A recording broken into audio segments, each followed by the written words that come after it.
ఇప్పుడు పార్లమెంట్ గురించి ఆర్టికల్స్తో నేర్చుకుందాం. ఫస్ట్ ఎలా అంటే పార్లమెంట్ అనేది ఇండియన్ కాన్స్టిట్యూషన్లో 5th పార్ట్, టోటల్ పార్ట్స్లో 5th పార్ట్లో ద యూనియన్ ఉంటుంది కదా, అందులో ఉంది ఒక టాపిక్ పార్లమెంట్. 52 నుంచి 151 వరకు ఆర్టికల్స్ ఉంటాయి ఇందులో. అయితే పార్లమెంట్ నేర్చుకున్నప్పుడు దాంతోపాటు ప్యారలల్గా స్టేట్ లెజిస్లేచర్ కూడా నేర్చుకోవాలి. స్టేట్ లెజిస్లేచర్ అంటే 6th పార్ట్లో 168 నుంచి 212 వరకు ఆర్టికల్స్ ఉంటాయి ఇండియన్ కాన్స్టిట్యూషన్లో. ఇది స్టేట్ లెజిస్లేచర్. ఫస్ట్ పార్లమెంట్లో 79 ఆర్టికల్. కాన్స్టిట్యూషన్ ఆఫ్ పార్లమెంట్ అంటే వాట్ కాన్స్టిట్యూట్స్ ద పార్లమెంట్. ఏమేమి ఉంటాయి పార్లమెంట్లో? లోక్సభ, రాజ్యసభ, ప్రెసిడెంట్. ఈ 3 ఉంటేనే అది పార్లమెంట్. మూడిట్లో ఏ ఒక్కటి లేకపోయినా అది పార్లమెంట్ అవ్వదు, పార్లమెంట్కి డెఫినేషన్ అవ్వదు. ఇక్కడ 168. సో ఇక్కడ 79 + 89 చేయాలి. 168 ఆర్టికల్ ఏంటంటే constitution of legislatures in states. స్టేట్స్లో లెజిస్లేచర్స్ ఎలా కాన్స్టిట్యూట్ అయ్యి ఉంటాయి? లెజిస్లేచర్ ఉంటుంది, ఇంకా గవర్నర్ ఉంటాడు, 2 ఉంటారు. అన్ని లెజిస్లేచర్స్లోని అసెంబ్లీస్ ఉంటాయి, కానీ స్టేట్స్లో అసెంబ్లీస్ ఉంటాయి, కానీ కొన్నింట్లోనే కౌన్సిల్స్ ఉంటాయి. ఎన్నింటికి ఉంటాయంటే కబూతం అని ఒక ట్రిక్ ఉంటుంది. కే అంటే కర్ణాటకకి కౌన్సిల్ ఉంటుంది, అసెంబ్లీ ఉంటుంది. ఏ ఆంధ్రప్రదేశ్ కౌన్సిల్ ఉంటుంది, అసెంబ్లీ కూడా ఉంటుంది. బి కబూతం కదా, KABUTM. ఇవి KABUTM 6 స్టేట్స్కి కౌన్సిల్స్ ఉంటాయి. Karnataka, Andhra Pradesh, B Bihar, U Uttar Pradesh, Telangana, Telangana, Maharashtra. ఈ 6ంటికి కౌన్సిల్స్ ఉంటాయి. ఇది constitution of legislatures in states. Next article 80. ఇక్కడ మనం పార్లమెంటు స్టేట్ లెజిస్లేచర్స్ చదివినప్పుడు గుర్తుంచుకోవాలి ఏంటంటే పార్లమెంట్లో అయితే ఫస్ట్ కౌన్సిల్స్ గురించి చెప్తాడు, అదే స్టేట్స్లో అయితే ఫస్ట్ అసెంబ్లీస్ కోసం చెప్తాడు. స్టేట్లో ఫస్ట్ కౌన్సిల్స్ కోసం ఉండవు ఆర్టికల్స్, ఫస్ట్ ఆర్టికల్స్ అసెంబ్లీ కోసం ఉంటాయి స్టేట్లో. ఇక్కడ పార్లమెంట్లో ఫస్ట్ రాజ్యసభ కోసం ఉంటుంది, కౌన్సిల్ కోసం. సో ఆర్టికల్ 80 ఏంటంటే composition of council of states. Composition అంటే ఎంత స్ట్రెంత్ ఉంటుందని చెప్పేది కాంపోజిషన్. ఇక్కడ 169 ఏం చెప్తుందంటే abolition or creation of state councils. ఇప్పుడు స్టేట్ కౌన్సిల్స్ అన్నింటికీ లేవు కదా, అవి ఏ స్టేట్లో అయితే క్రియేట్ చేసుకోవాలనుకుంటున్నాయో, ఉన్నవి లాస్ అవ్వాలనుకుంటున్నాయో దానికోసం చెప్పే ఆర్టికల్ 169. సో ఇక్కడ నెక్స్ట్ ఇక్కడ 69 అక్కడ కాంపోజిషన్ ఆఫ్ కౌన్సిల్ ఉంది కదా, ఇక్కడ అసెంబ్లీ అవుతుంది అని అనుకోకూడదు. 169 ఏంటంటే abolition or creation of state councils. Next 81 ఏంటంటే composition of Lok Sabha composition. First constitution of parliament 79, 80 composition of Rajya Sabha, 81 Lok Sabha composition. ఇక్కడ 170 ఏంటంటే కాంపోజిషన్ ఆఫ్ అసెంబ్లీస్. అక్కడ ఫస్ట్ ఏం వచ్చింది, కౌన్సిల్ వచ్చింది కదా, ఇక్కడ ఫస్ట్ అసెంబ్లీ వస్తుంది కాంపోజిషన్లో. 170 ఏంటంటే కాంపోజిషన్ ఆఫ్ అసెంబ్లీ.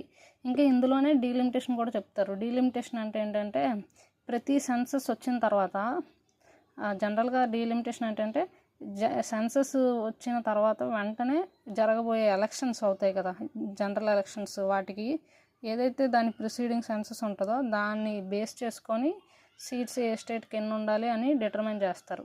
ఇది డీలిమిటేషన్. అంటే రీఅడ్జస్ట్మెంట్స్ ఆఫ్ స్టేట్ సీట్స్, అదే Lok Sabha seats according to the population, అది డీలిమిటేషన్. అయితే ఇక్కడ ఆర్టికల్ 82 అన్నది డీలిమిటేషన్ పార్లమెంట్లో. ఇక్కడ 170 అన్నది delimitation. Next 83 duration of houses. 82 delimitation కదా, దానికి ప్యారలల్గా 171 కాంపోజిషన్ ఆఫ్ కౌన్సిల్స్. ఫస్ట్ ఈ 4 కొంచెం అటు ఇటు అవుతాయి, ఇవి గుర్తుపెట్టుకుంటే నెక్స్ట్ అన్నీ ట్రిక్తో గుర్తుపెట్టుకోవచ్చు. 171 ఏంటంటే కాంపోజిషన్ ఆఫ్ కౌన్సిల్స్. నెక్స్ట్ 83 నుంచి ప్రతి ఆర్టికల్కి 89 యాడ్ చేస్తే ఎక్కడి వరకు 107 వరకు యాడ్ చేసుకుంటే పార్లమెంట్ ఆర్టికల్స్ వచ్చేస్తాయి స్టేట్వి. ఇప్పుడు చూడండి, duration of houses of parliament. ఇప్పుడు 2 హౌస్లు ఉన్నాయి కదా, రాజ్యసభ డ్యూరేషను ఎంత, అది ఎప్పుడు డిజాల్వ్ అవ్వదు, ఇన్ఫినిటీ డ్యూరేషన్.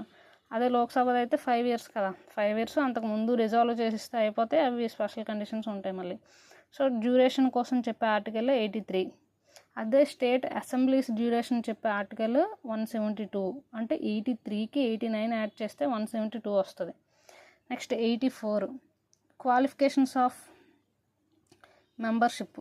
అంటే ఒక పార్లమెంట్ మెంబర్ అవ్వాలంటే ఏమేమి క్వాలిఫికేషన్స్ అని చెప్పేవి ఇది. లోక్సభకి మెంబర్ అవ్వాలంటే 25 మినిమం ఏజ్ ఉండాలి, సిటిజన్షిప్ ఉండాలి, నాన్ ప్రాఫిట్ ఏది అంటే ప్రాఫిట్ ర్యాంక్స్ ఏమి ఉండకూడదు, అలాగా అవి క్వాలిఫికేషన్స్. అది లోక్సభకి. అది రాజ్యసభ అయితే మినిమం ఏజ్ 30 ఉండాలి, సిటిజన్ అయి ఉండాలి, అలా ఉంటాయి కదా. ఇవి ఆ ఆర్టికల్ ఏంటంటే 84. 84కి ప్లస్ 89 చేస్తే 173. ఇది qualifications of members of assembly. 85 next sessions of పార్లమెంట్లో సెషన్స్ అవుతాయి కదా. మొత్తం ఎన్ని సెషన్స్ అవుతాయి? 3 అవుతాయి. దాన్ని ఎలా గుర్తుపెట్టుకుంటాం? BMW ఉంటుంది కదా. B అంటే బడ్జెట్, M అంటే మాన్సూన్, W అంటే వింటర్ సెషన్. 3 ఈ సెషన్స్ కోసం చెప్పే ఆర్టికల్ 85. మళ్ళీ సెషన్ అయినప్పుడు సెషన్ని ప్రొరోగ్ చేయడం, డిజాల్వ్ చేయడం ఉంటాయి. ఇవి కూడా వీటి కోసం కూడా చెప్పే ఆర్టికల్ 85.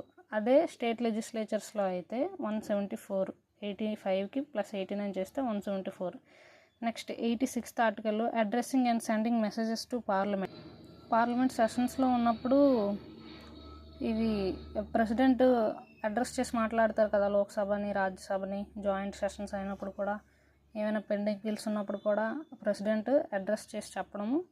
ఇది 86. 87 ఏంటంటే ఇక్కడ కూడా ప్రెసిడెంటే స్పెషల్ అడ్రస్. అంటే ఏంటంటే ప్రతి జనరల్ ఎలక్షన్ అయిన తర్వాత ఫస్ట్ మీటింగ్ అవుతారు కదా న్యూలీ ఎలక్టెడ్ మెంబర్స్ అందరూ, వాళ్ళందరినీ అడ్రస్ చేస్తాడు. అది 87లోకి వస్తుంది. మళ్ళీ ప్రతి సెషన్కి ఫస్ట్ మీటింగ్ ఉంటుంది కదా, ఆ రోజు కూడా స్పెషల్ అడ్రస్ ఉంటుంది ప్రెసిడెంట్ది. ఇవి 87లోకి వస్తాయి. నెక్స్ట్ ఇదే 87 ఆర్టికల్ స్టేట్ లెజిస్లేచర్లో అయితే ప్లస్ 89 చేసేయడమే. ఏముంది? 176 గవర్నర్ అడ్రస్ చేస్తాడు స్టేట్ లెజిస్లేచర్స్ని.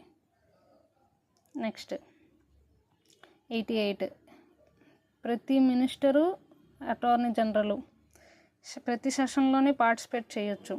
ఈ రైట్ కోసం చెప్పే ఆర్టికల్ 89.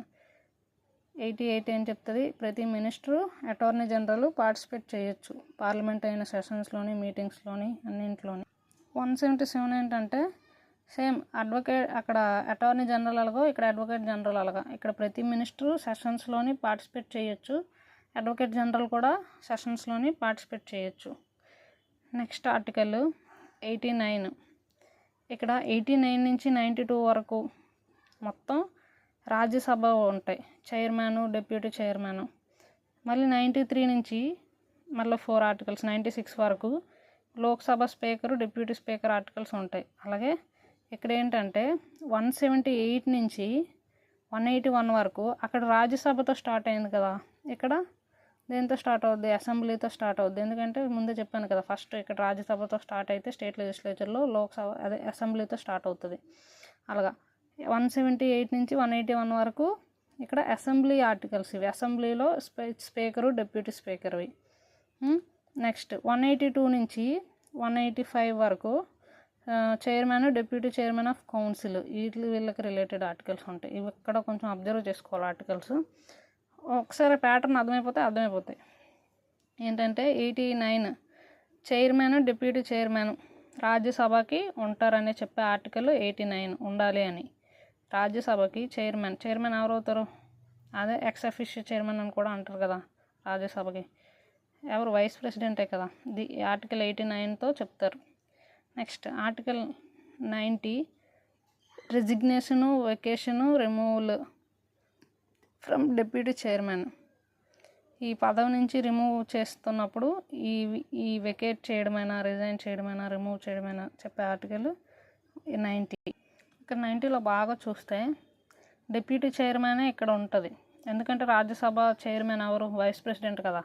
ఆయన వైస్ ప్రెసిడెంట్ పదవికి రిజైన్ చేస్తే ఆటోమేటిక్గా రాజ్యసభ చైర్మన్ పదవి కూడా వెళ్ళిపోద్ది. అయితే ఇక్కడ 90 మాత్రం స్పెసిఫిక్గా డిప్యూటీ చైర్మన్ ఆఫ్ రాజ్యసభ కోసమే చెప్తారు. Next 91 deputy chairman as chairman. Deputy chairman duty ఏంటి? చైర్మన్ సీట్ వెకేట్ ఉన్నా, రిజైన్ చేసినా లేనప్పుడు డిప్యూటీ చైర్మన్గా యాక్ట్ చేయాలి. అప్పుడు యాక్ట్ చేసినప్పుడు ఏవైతే ప్రివిలేజెస్ ఉంటాయో అన్నీ చైర్మన్కి ఉన్న ప్రివిలేజెస్ అన్నీ డిప్యూటీ చైర్మన్కి ఉంటాయి ఆ టైంలో. 91 ఆర్టికల్ ఇది. 92 ఆర్టికల్ ఏంటంటే రిమూవల్ ప్రొసీజర్ అవుతున్నప్పుడు అక్కడ అదే ఇప్పుడు చైర్మన్ని రిమూవ్ చేసే ప్రొసీజర్ పార్లమెంట్లో రన్ అవుతుంది. బిల్లు పెట్టారు రిమూవ్ చేద్దామని. అయితే అప్పుడు ఆయన ప్రొసీజరు ఆన్గోయింగ్ అవుతున్నప్పుడు ఆయనకి అదే హౌస్ని ప్రిసైడ్ చేసే పవర్ ఉండదు ఆయనకి. ఎందుకంటే ఆయన రిమూవల్ కన్సిడరేషన్లో ఉంటుంది అప్పుడు. ఇవి 89 నుంచి 92. ఇప్పుడు 178 నుంచి 181 వరకు ఈ 4 చూద్దాం. ఇక్కడ ఏంటంటే అక్కడ రాజ్యసభ కదా, ఇక్కడ అసెంబ్లీ వస్తాయి. ఇక్కడ ఏంటంటే speaker and deputy speaker of assembly ఉండాలని చెప్పే ఆర్టికల్ 178. 179 ఏంటంటే vacation, resignation, removal from speaker and deputy speaker. ఇక్కడ 2 పదవులు రెసిగ్నేషన్ అయినా, రిమూవల్ అయినా, వెకేషన్ అయినా 179 ఆర్టికల్ చెప్తుంది. నెక్స్ట్ 188 అంటే డిప్యూటీ స్పీకర్గా యాక్ట్ చేసే డ్యూటీ 180. 181 ఇప్పుడు వీళ్ళిద్దరివి ఇప్పుడు ప్రిసైడింగ్ ఆఫీసర్ ఎవరైతే ఉన్నారో ఆయన రిమూవల్ ప్రాసెస్ కన్సిడరేషన్లో ఉన్నప్పుడు ఆయనకి హౌస్ని మీటింగ్ అవుతున్నప్పుడు హౌస్ని ప్రిసైడ్ చేసే పవర్ ఉండదు ఆయనకి. ఇది 181. అంటే 181 ఏం చెప్తుంది? స్పీకర్ అయినా డిప్యూటీ స్పీకర్ అయినా వాళ్ళ రిమూవల్ ప్రొసీజర్ కన్సిడరేషన్లో అవుతున్నప్పుడు ఇద్దరికీ ఉండదు ప్రిసైడ్ చేసే ఆ హౌస్ని ప్రిసైడ్ చేసే పవరు. సో 178 నుంచి 181 ఏ ఆర్టికల్స్ అంటే speaker and deputy speakers of state assemblies. Next 92 వరకు అయ్యాయి కదా పార్లమెంట్లో. 93 నుంచి 96 వరకు ఇప్పుడు లోక్సభ స్పీకరు, డిప్యూటీ స్పీకర్ కోసం చెప్పే ఆర్టికల్స్ ఇవి. బాగా గుర్తుంచుకోండి, జిగ్జాగ్ అటు ఇటు ఉంటాయి ఇక్కడ. 93 ఏం చెప్తుంది అంటే స్పీకరు, డిప్యూటీ స్పీకరు ఉండాలి అని చెప్తుంది, పదవుల కోసం చెప్పేది 93. 94 వాటి vacation, resignation, removal, స్పీకర్వి deputy స్పీకర్వి ఇద్దరివి. Next 95 ఏంటంటే డిప్యూటీ స్పీకర్ లేని టైంలో స్పీకర్గా యాక్ట్ చేయడం, అంటే డిప్యూటీ స్పీకర్ యాజ్ స్పీకర్. 96 అప్పుడు వాళ్ళ రిమూవల్ కన్సిడరేషన్లో ఉన్నప్పుడు ప్రిసైడింగ్ పవర్ ఉండదు. సేమ్ అలాగే ఇక్కడ 182 నుంచి 185 వరకు ఏంటి? ఇక్కడ ముందు అక్కడ ఏమయ్యాయి? 178 నుంచి 181 వరకు అసెంబ్లీ స్పీకరు, డిప్యూటీ స్పీకర్ కదా. ఇప్పుడు కౌన్సిల్స్ యొక్క చైర్మన్, డిప్యూటీ చైర్మన్. 182 ఏం చెప్తుందంటే చైర్మన్, డిప్యూటీ చైర్మన్ ఇద్దరు ఉండాలని చెప్తుంది. మళ్ళీ 183 ఏంటంటే vacation, resignation, removal, chairman and both deputy chairman ఇక్కడ ఇద్దరివి. ఎందుకంటే అక్కడ అయితే చైర్మన్ ఎవరు? వైస్ ప్రెసిడెంట్ కదా, ఇక్కడ అలా కాదు కదా. అందుకు 183లో చైర్మన్, డిప్యూటీ చైర్మన్ ఇద్దరివి రిమూవల్, రెసిగ్నేషను వస్తాయి. 184 ఏంటంటే డిప్యూటీ చైర్మన్ లేని టైంలో చైర్మన్గా యాక్ట్ చేయడం 183. నెక్స్ట్ 184 ఏంటంటే ఇవన్నీ చూడండి మనం బాగా అబ్జర్వ్ చేస్తే 83 ఆర్టికల్ నుంచి 107 వరకు +89 చేస్తే వస్తాయి. కానీ ఇక్కడ ఈ speaker, deputy speaker, chairman, deputy chairman దగ్గర చూసుకోవాలి కొంచెం. అక్కడ ఒక్క దగ్గర కొంచెం ఒక్క నిమిషం ఆలోచించి పెట్టుతున్నప్పుడు. ఎన్నో ఆర్టికల్ చెప్తున్నాను ఇప్పుడు. 184 డిప్యూటీ చైర్మన్ యాజ్ చైర్మన్. 185 వాళ్ళ రిమూవల్ ప్రొసీజర్ కన్సిడరేషన్లో ఉన్నప్పుడు వాళ్ళకి ప్రిసైడ్ చేసే పవర్ ఉండదు.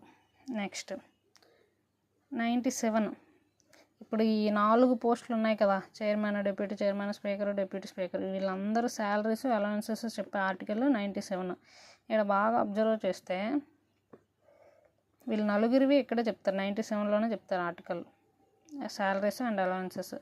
98 ఏంటంటే సెక్రటేరియట్ ఆఫ్ పార్లమెంట్, అంటే పార్లమెంట్కి సచివాలయం అంటారా, మేబీ తప్పవచ్చు.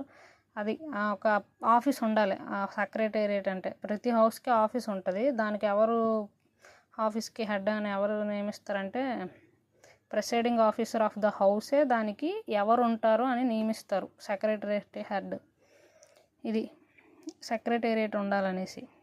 ఎందుకంటే పార్లమెంట్లో జరిగే ప్రతి బిల్స్ అవన్నిటి బ్యాక్గ్రౌండ్లో వర్క్ చేసేది ఇక్కడ ఉంటారు ఆఫీసర్స్. 198 ఆర్టికల్ ఉంటుంది సెక్రటేరియట్.